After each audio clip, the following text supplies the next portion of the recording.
Hello मेरे soul friends, welcome back to my channel. I am from mystical divine guidance. आज मैं आपसे एक स्टोरी शेयर करना चाहती हूँ जो आपको कहीं पे भी अवेलेबल होगी। अगर आप इसको सर्च करना चाहें तो आपको यूट्यूब पे, गूगल पे हर जगह अवेलेबल होगी। ये स्टोरी है प्रेत के बारे में। एक मुस्लिम प्रेत। कमाल की बात तो ये है कि मुस्लिम जहाँ जिस धर्म में रिकार्नेशन को दोबारा जन्म को माना ही नहीं जाता, ये स्टोरी उससे रिलेटेड है। तो हम जब इंसान सिर्फ उतना देख पाते हैं जहाँ तक हमारी नज़रें जाती हैं, तो इसका मतलब ये नहीं है इस सृष्टि में वो चीज़ें एग्जिस्ट ही नहीं करती जिसे हम देख ही नहीं पा रहे, जिसको हम सुन नहीं पा रहे। यहाँ पे बहुत तरह की ताकतें, वाइब्रेशंस अलग अलग लेवल पे काम कर रही होती है। कुछ को हम समझ पाते हैं, कुछ को हम नहीं समझ पा रहे हैं। सारी एनर्जीज़ हैं, नेगेटिव पॉजिटिव, हर तरह की एनर्जी है। यिंग यांग, आपने वो ये वर्ड सुना होगा। तो अगर हमारी अच्छी आत्माएं हैं तो बुरी आत्माएं भी हैं। अच्छी आत्माएं, अगर आप देखें समाज में हम रहते हैं तो अच्छे लोग और बुरे लोग दोनों होते हैं।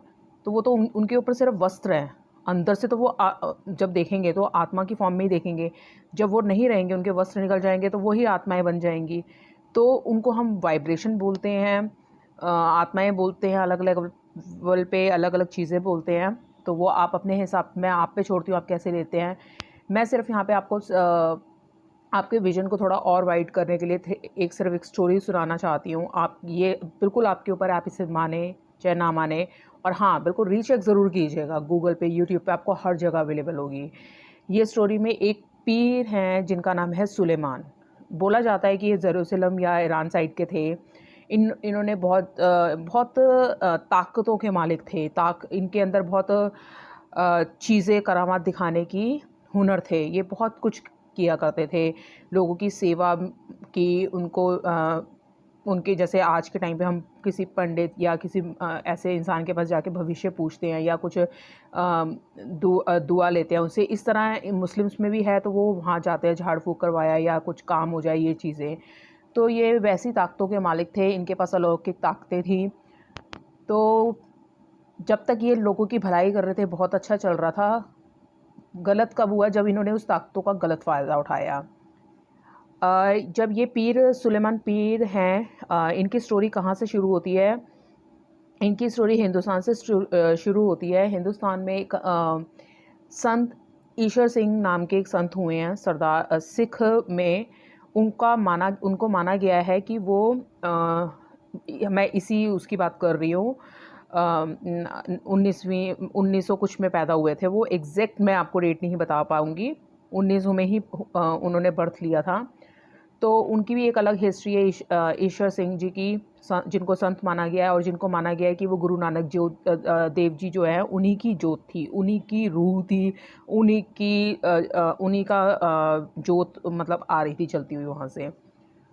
तो जो सुलेमान पीर है वो हिंदुस्तान में जब मतलब एक लड़के के अंदर, एक आदमी के अंदर उन्होंने उनसे पकड़ा हुआ था, कैद करा हुआ था एक आदमी को। उसका नाम महिंदर सिंह नाम से कुछ था। तो जब उनको ईश्वर सिंह जी के पास लाया गया तो उन्होंने बोलना शुरू किया कि मैं सुलेमान पीर हूँ, मैं मुक्ति चाहता हूँ, और मैं मुक्ति चाहता हूँ संत ईश्वर सिंह जी से। तो ये बात उन्होंने ही बताई कि संत ईश्वर सिंह जी जो है वो गुरु नानक देव जी की जोत हैं। और जब सुलेमान पीर से पूछा गया कि आप कब से प्रेत योनि में है, वो जिस योनि में था रूह की, उसे प्रेत योनि बोला जाता है ना। उसमें आपको ना शरीर मिलता है, आप भटकते रहते हो कई सालों तक। और वो जो सुलेमान थे, वो कम से कम 1000 साल से भटक रहे थे अपनी मुक्ति के लिए, क्योंकि उनको शरीर नहीं मिल रहा था दोबारा जन्म लेने के लिए। और वो अपने जो किए गए कर्म हैं उसके कारण वो एक सज़ा भुगत रहे थे। तो मैं अभी ये स्टोरी आपको आगे बताऊंगी। मैं यहाँ से शुरू कर रही हूँ जहाँ फिर एक रारा साहब गुरुद्वारा है, वहाँ पे वो थे। उन्होंने जब जिसकी बॉडी को पकड़ा हुआ था महेंद्र सिंह जी की, फिर वो वहाँ पे उनके थ्रू उन्होंने बोलना शुरू किया। तो वहाँ पे उनकी रिकॉर्डिंग की गई है। तो रिकॉर्डिंग वहाँ पे अवेलेबल है गुरुद्वारे में। अभी भी आप गुरुद्वारे साहब जाके सुन लीजिए, यूट्यूब पे सुन लीजिए, वहाँ पे भी जाने की ज़रूरत नहीं। आप रीचेक कर लीजिए लोगों से, वो आपको अभी भी ये स्टोरी है नॉलेज में लोगों के। तो उसके बाद उन्होंने कहा कि मुझे मुक्ति चाहिए। तो उन्होंने कहा अगर आप, हाँ, तो उनकी स्टोरी, मैं पहले आपको उनकी स्टोरी सुना देती हूँ। जो सुलेमान पीर थे वो कुछ ऐसे एरा से थे जैसे उनकी जो लैंग्वेज थी ना प्रॉपर उर्दू नहीं थी, थोड़ी उर्दू फ़ारसी कुछ मिक्स थी, और वो प्रॉपर आज की लैंग्वेज नहीं थी, क्योंकि वो बहुत कई साल पहले थे।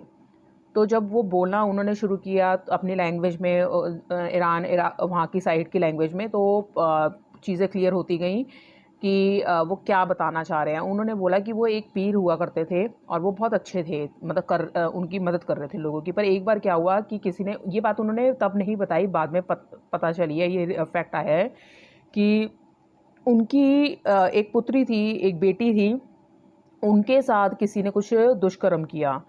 तो उन्होंने इस गुस्से में आके उस इंसान को मारना चाहा, लेकिन उन्होंने पहले तो अपनी बेटी को ख़त्म किया। जब उनकी बेटी ख़त्म हो गई, जल गई, मर गई, तो उनके बाद उनकी दुख में उनकी जो मदर थी, अम्मी थी, वो भी गुज़र गई।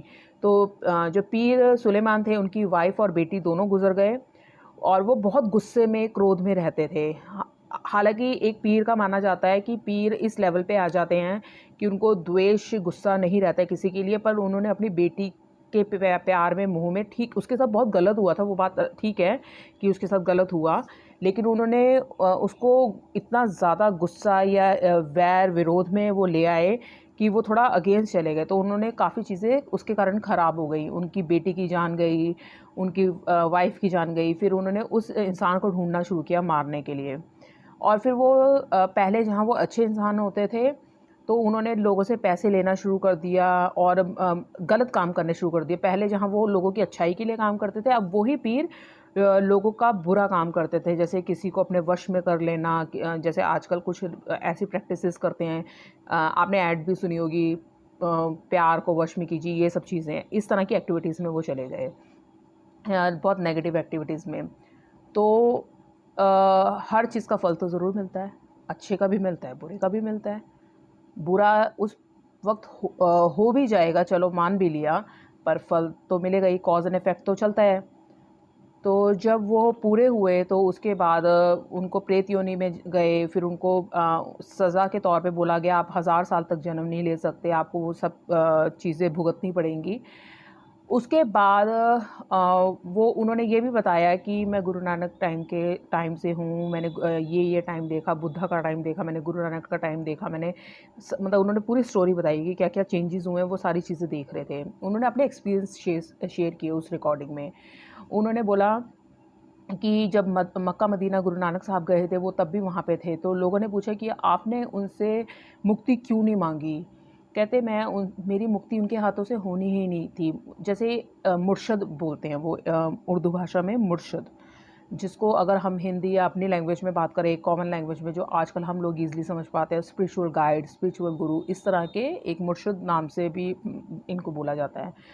तो उनसे उनको पता चला था कि आपको ईश्वर सिंह जब इस बर्थ में आएँगे, आप उन्हीं से ही मुक्त हो पाएँगे। हर एक चीज़ का एक सही टाइम होता है। तो गुरु नानक टाइम पे आप रिलीज़ नहीं होंगे, आपका वहाँ पे रिलीज़ होंगे।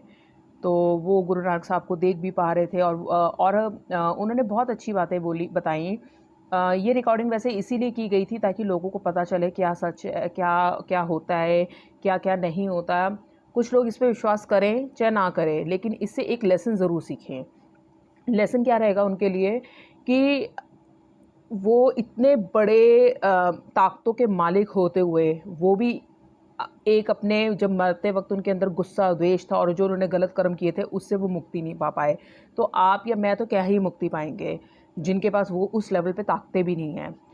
तो उनको भी अपने कर्म काटने ही पड़े। उन्हें 1000 साल तक भटकना पड़ा एक प्रेत योनि में, जहाँ पे उनके पास शरीर नहीं था। वो सूंघ सकते थे, खा नहीं सकते थे। वो एक अपाहिज की तरह थे। मतलब उन्होंने खुद एग्ज़ैक्ट वर्ड में अगर उन्होंने अपना एक्सपीरियंस शेयर किया, तो उन्होंने बोला जैसे एक बहुत ठंडा मौसम है या बरसात हो रही है, ऐसा अजीब मौसम है, आपके पास कपड़े ना होना, आप ठठुर रहे हो, या क्या आपके पास वो चीज़ ना होना, तो आप कैसा फ़ील करते हो? एग्ज़ैक्टली वो वही फीलिंग थी उनकी, वही सब फ़ील करते थे। तो उन्होंने अपने एक्सपीरियंसेस शेयर किए। फिर उन्होंने अ, और उसके बाद क्या हुआ, वो उसी जहाँ उनकी कब्र थी, वो उसी कब्र में रहा करते थे।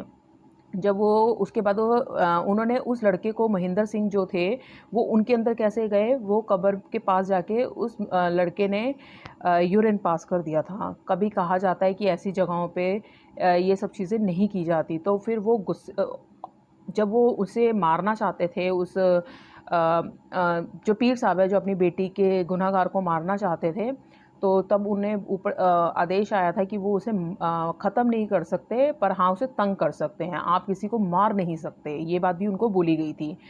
तो जब इतने सालों के बाद अब वो कहते हैं मैं पहचानूंगा कैसे, अब मैं मर चुका हूँ, ये भी जब चले जाएगा दुनिया से, मैं इससे बदला कैसे लूँगा, मैं पहचानूंगा कैसे। तो उन्होंने कहा जब वो तुम्हारे सामने आएगा, रूह रूह को पहचानती है। तो वो जो छोटा बच्चा था, वो महेंद्र नाम से जो था, वो उसने वहाँ पे मतलब यूरिन जब पास किया और उसने कब्र पे, तो पीर बाबा ने उनको पहचान लिया कि हाँ ये वही था पिछले जन्म में जिसने मेरी बेटी के साथ ऐसा किया था, और वो वापस उनके अंदर उनके साथ आ गए। तो कई साल वो उनके साथ रहे, उनको बहुत तंग किया, परेशान किया। जब वो बड़े भी हो गए तब भी परेशान करते रहे। तो उन्होंने इतने साल जो उन्हें परेशान करना था, जो उनका गुस्सा था, वो जब उन्होंने पूरा बदला ले लिया, तब उन्होंने कहा कि अब मैं रिलीज़ होना चाहता हूँ, मैं निकलना चाहता हूँ। तो वो ईश्वर सिंह जी के पास पहुँचे इस तरह। फिर जब वो ईश्वर सिंह जी के पास पहुँचे तो उन्होंने और भी कुछ बातें बताई कि हम जो रूहें हैं, उनसे पूछा गया कि आप और भी हैं क्या ऐसी रूहें? तो उन्होंने बोला मेरी जैसी रूहें, जैसे आप अगर पृथ्वी पे एक एग्ज़ाम्पल है 100 लोग हो, तो रूहें आपसे उससे 3 गुना 3000 रूहें घूम रही है इस सृष्टि में, अच्छी बुरी दोनों। बस ये बात है कि अच्छी रूहें आपको धार्मिक स्थलों पे भी मिल जाएंगी, शांत दिखेंगी, अपना जीवन यापन करते हो, और जो बुरी रूहें हैं वो आपको शराब खानों में या गलत जगहों पे, जुए के अड्डे में, इस तरह गलत जगहों पे मिलेंगी, और हर अपने अपने हिसाब से अपने कर्म भोग रहे होंगे। तो कुछ सत्संग भी सुनती हैं रूहें, कुछ धार्मिक जगहों पे गीत भी सुनती हैं, धार्मिक गीत गाने। तो उन्होंने बताया कि मैं इसको मार तो नहीं सकता था महेंद्र सिंह को, पर मैं इससे तंग करके इससे अपना बदला ले चुका हूँ, अब मैं मुक्ति चाहता हूँ। तो ईश्वर सिंह जी ने कहा कि हाँ तुम्हारा मुक्ति का टाइम आ गया है, अब तुम दोबारा बर्थ लोगे तो तुम्हें कहाँ बर्थ लेना है।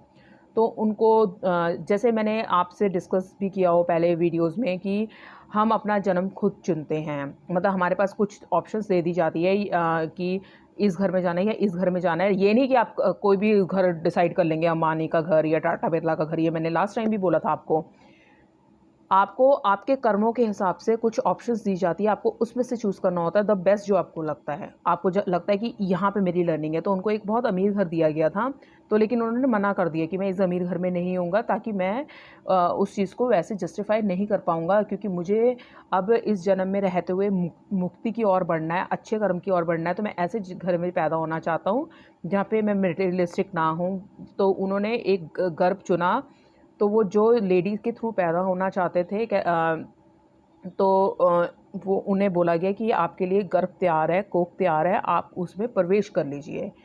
तो जब उन्होंने कहा जैसे 2 से 3 महीने के अंदर गर्भ के अंदर रूह चले जाती है। तो वो रूह ऐसे ही घूम रही थी बाहर पीर बाबा की। तो उन्हें बोला गया, ईश्वर चंद जी ने बोला कि तुम क्यों नहीं जा रहे हो गर्भ में, तुम्हारा गर्भ तैयार है। तो उन्होंने कहा कि अंदर बहुत तकलीफ़ है, ये ग्रंथ साहिब जी में लिखा गया है कि गर्भ में बहुत मुश्किलों का सामना करना पड़ता है एक बच्चे को। तो वो कहते हैं मैं ये पनिशमेंट लेने को तैयार नहीं हूँ, बहुत तकलीफ़ होती है, मैं अभी नहीं जाऊँगा, जब गर्भ तैयार हो जाएगा तब जाऊँगा। क्योंकि वो पहले से ही इतनी ताकतों के मालिक थे और वो बहुत थोड़े तेज़ रूह थी। तो उसने इस तरह डिस्कशन करना शुरू किए कि अभी नहीं जाऊँगा। तो जब 6 महीने फिर हो गए तो उन्होंने देखा कि वो अभी भी रूह गर्भ के बाहर घूम रही है, तब भी उसको बोला गया कि आप क्यों नहीं जा रहे हो अंदर। तो उन्होंने फिर बहाने बनाने शुरू किए, मैं चले जाऊँगा, चले जाऊँगा। तो जब 9 महीने हो गए फिर वो नहीं गए। अब 9 महीने के बाद उनका आने का टाइम था, रूह ऐसे नहीं अब बच्चा आ सकता जब रूह ही नहीं है उसके अंदर। तो उन्होंने फिर परमिशन ली कि आप ईश्वर चंद जी को बोला कि आपका बर्थडे आने वाला है, आपका बर्थडे आएगा तब मैं चले जाऊँगा अंदर। वो फिर नहीं गए अंदर। तो वो गर्भ जो था, वो बोला जाता है कि 9 महीने की जगह 11 महीने खिंचा वो गर्भ, उस माता का गर्भ। तो जब 11 महीने हो गए तो अब वो माता जी बहुत परेशान हुई कि मेरा बच्चा नहीं हो रहा है। तो ईश्वर चंद्र जी ने कहा कि अगर अब तुम या तो सीधा जाओ जन्म लो, नहीं तो मैं यहीं पे इस गर्भ को ख़त्म कर दूँगा। तो उन्होंने ऐसा कहानी में बोला जाता है, ये आप खुद वहाँ पे जाके रिकॉर्डिंग देख के या गूगल पे सर्च करके देखिएगा। तो फिर वो जब उस माता के अंदर गए, फिर उन्होंने एक बच्चे की तरह जब जन्म लिया, तो वो जो बच्चा था, पीर की रूह वाला बच्चा, उसका नाम गुरदीप रखा गया। और जो वो गुरदीप है, उसको जो जिसकी सोल पीर की थी, वो 4 साल तक उसको सारी चीज़ें याद थी। उसके बाद उसकी मेमोरी फेड होने लगी, और आज की डेट में वो रारा साहब गुरुद्वारे में ये स्टोरी 1967 के आसपास की है। तो वो कहा जाता है कि वो वहाँ पे सेवा करते हैं। तो उन्होंने ऐसा घर चुना जहाँ पे मटेरियलिस्टिक ना लोग हों, पैसे से रिलेटेड ज़्यादा ना चीज़ें हों, और वो लोगों की सेवा करें, गुरबानी के साथ जुड़ें, पाठ पूजा के साथ जुड़ें। तो उन्होंने एक ऐसा जन्म अपने लिए चुना। तो वो अब बिल्कुल उस धर्म में रहते हुए, उसकी पूजा अर्चना करते हुए, गुरसिख बन के एकदम वो वैसे अपने कर्मों को काट रहे हैं, अपने कर्मों को सही कर रहे हैं, या चीज़ों को समझने की कोशिश कर रहे हैं, ये बोला जाता है। तो ये मेरा स्टोरी सुनाने का सिर्फ इतना मकसद था, क्योंकि मैं बहुत एक्साइट थी ये स्टोरी सुन के। तो मैं चाहती थी कि आप लोग भी सुने। जब हम बोलते हैं कि रूहें नहीं होती, ऐसा नहीं होता, वैसा नहीं होता, तो रूहें होती हैं, वो बात अलग है कि हम माने चाहे ना माने। किसी को इसका एहसास होता है और किसी को नहीं होता। ये भी किस्मत वाला ही इंसान होता है जो इन चीज़ों को एहसास करता है। मेरा पर्सनल एक्सपीरियंस है, मैंने एक अच्छी रूह को एहसास किया हुआ है। मैं जानती हूँ रूह होती हैं, मैं इस पे 100% बिलीव करती हूँ। हाँ, वो बात अलग है, मैं 1 to 1 सुलेमान पीर की रूह से नहीं मिली। तो मैं इनके बारे में सिर्फ जितना सुना है उतना ही बता सकती हूँ आपको, इससे ज़्यादा कुछ नहीं बोल सकती श्योरिटी से। पर जो मेरे अपने पर्सनल एक्सपीरियंसेस हैं, मैं उसके बेसिस पे बोलती हूँ। रूह बिल्कुल होती है। जब वो रूह कि जब मैं मेडिटेशन में थी, तो मुझे एक रूह मेरे पास आके बैठी, और मैं उसको फ़ील कर पा रही थी एक प्रॉपर शरीर में। और वो डेफ़िनेटली बहुत अच्छी रूह थी, क्योंकि उसके आने से मेरे को बिल्कुल बेचैनी नहीं हुई, मुझे एक सुकून मिला, एक शांति मिली।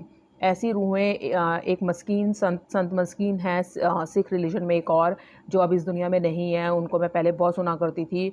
एक बार उन्होंने भी अपना एक्सपीरियंस शेयर किया था कि ग्रंथ साहिब जी के पीछे उन्होंने एक रूह को बैठ के कीर्तन सुनते हुए, पाठ सुनते हुए सुना। तो रूहें एग्ज़िस्ट करती हैं, पर ये डिपेंड करता है कि आपकी वाइब्रेशंस कितनी हाई हैं, आप कितने भगवान के क्लोज़ हो, या आप में कितनी अवेयरनेस है, या आप कितने सेंसिटिव हो, आप कहाँ तक उस चीज़ को फ़ील कर पाते हो।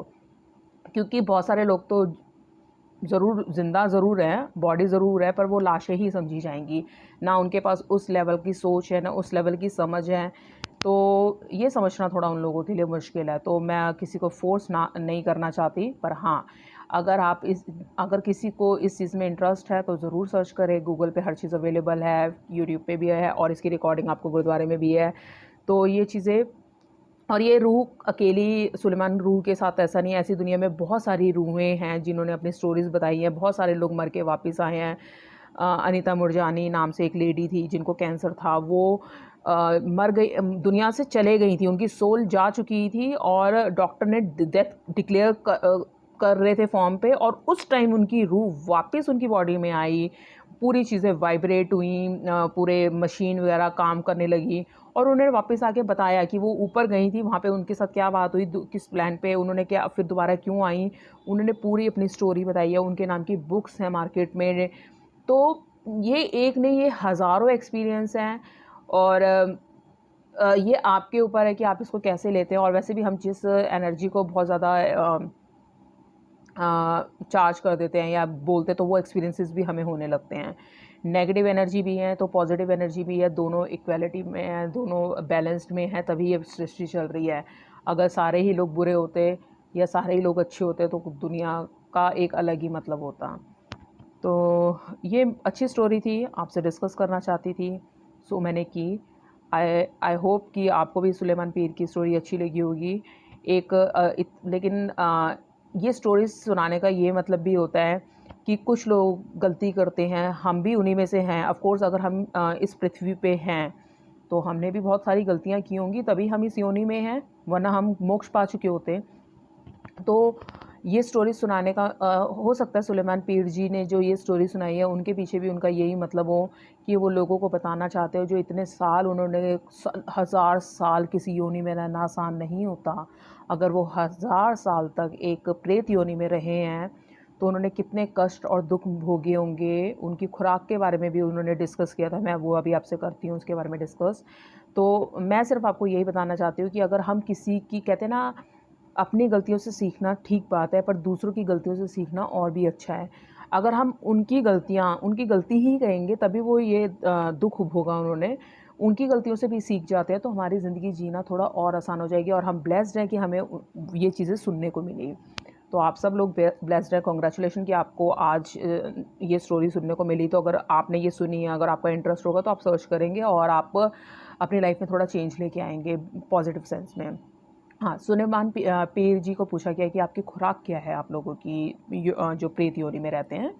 तो उन्होंने बोला प्रेत योनि में जब हम रहते हैं जो मल मूत्र होता है, ये सब चीज़ें दुर्गंध और एक गंदी चीज़ें हमारी खुराक होती है। हम जानवरों का खून चूसते हैं, सोख के वो चीज़ पीते हैं, तो ये एक बहुत गंदी योनि है।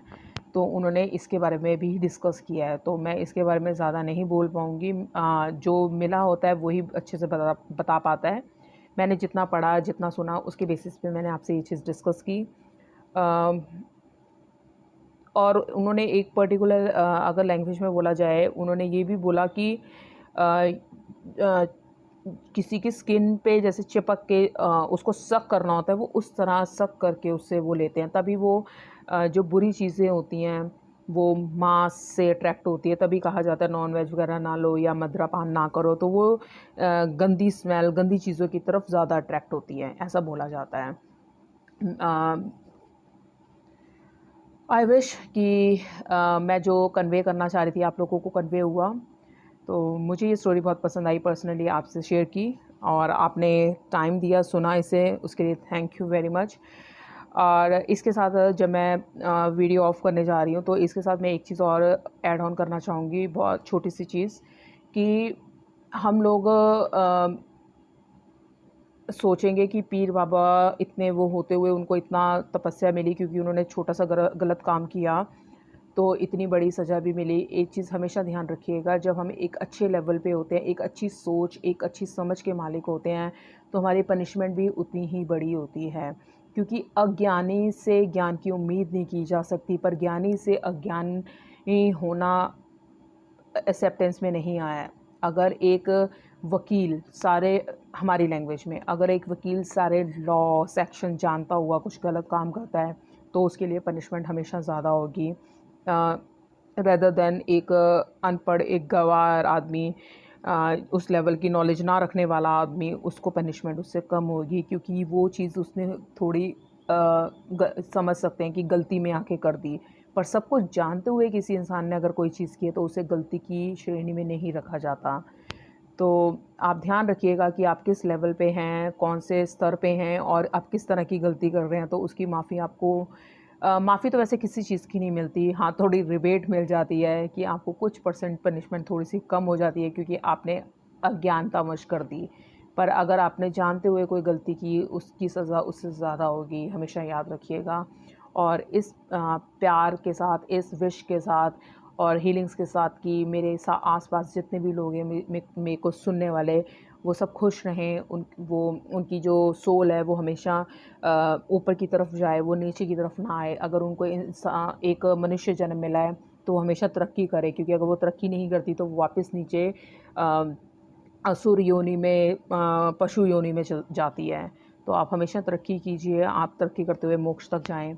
All the best, thank you so much. अगर आपको स्टोरी अच्छी लगती है प्लीज़ लाइक कर दीजिएगा, सब्सक्राइब कर दीजिएगा चैनल, ताकि मैं इससे रिलेटेड कुछ और चीज़ें आपको दे पाऊँ। Thank you so much.